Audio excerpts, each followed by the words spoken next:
Tonight it's about leadership and integrity. But I'll start in a land not so far away from here, Egypt. Yesterday, the country's transport minister, Hisham Arafat, resigned after a deadly train crash in Cairo, killed at least 25 people and left 50 others injured. Please understand that it is not the minister who was driving the ill-fated train, but he resigned.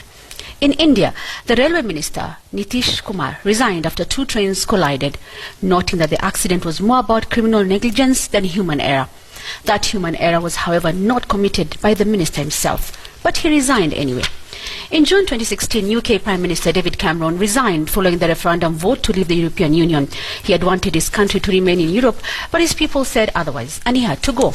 In that same country, a member of the House of Lords quit his government post after turning up late to answer questions, saying he was thoroughly ashamed of himself. Yes, thoroughly ashamed for simply arriving late in Parliament to answer questions. Now, at this time when scandals worth billions of shillings decorate the pages of our newspapers every morning, one would have expected a flurry of resignations, not because of any wrongdoing, but simply to take responsibility. Because when this looting happens, there's always a place where the buck stops. But we're in Kenya, and you'll clearly recall, for instance, the words of former Finance Minister and current Member of Parliament, Amos Kimunya, "I'd rather die than resign." He was under siege in Parliament over alleged improprieties in the sale of what is now Lyco Regency. He went and addressed a gathering of his supporters and made the now famous vow.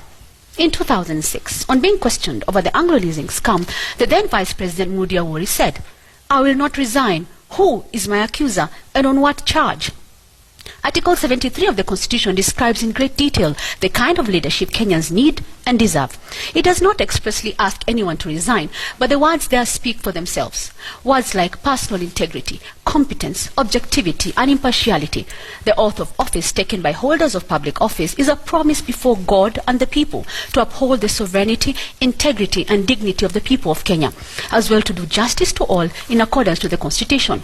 While taking the oath, the leaders also promise to truly and diligently serve the people, and end with the famous four words, "So help me God." But today, it is perhaps the citizens who need God's help the most. The blatant looting is unprecedented.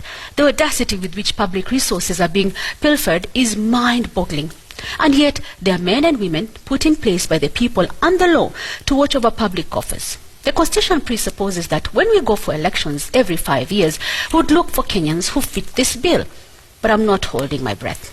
When the time comes for another election, we shall once again leave the comfort of our beds at 3 a.m. to queue and elect the very same leaders. Leaders who would rather die than resign. Are we not tired?